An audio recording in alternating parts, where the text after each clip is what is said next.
సంధ్య theatre తొక్కిసలాట మహిళ రేవతి మృతి కేసులో సినీ నటుడు అల్లు అర్జున్ కి తెలంగాణ హైకోర్టు 4 వారాల మధ్యంతర బెయిల్ ఇచ్చింది. అంటే జనవరి 21 వరకు ఆయనకు బెయిల్ ఉంటుంది. అయితే తెలంగాణ పోలీసులు ఆయన బెయిల్ రద్దు కోసం ఇవాళ హైకోర్టులో పిటిషన్ వేయబోతున్నారని తెలిసింది.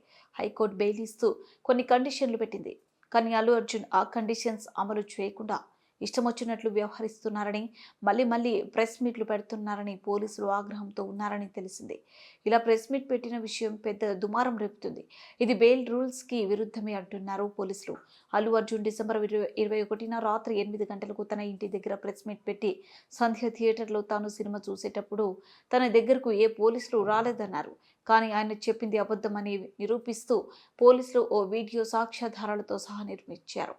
ఇలా పోలీసులకు వ్యతిరేకంగా అల్లు అర్జున్ మాట్లాడుతూ అబద్ధం చెప్పడం ఆయనకు చిక్కులు తెస్తున్నట్లు తెలుస్తుంది.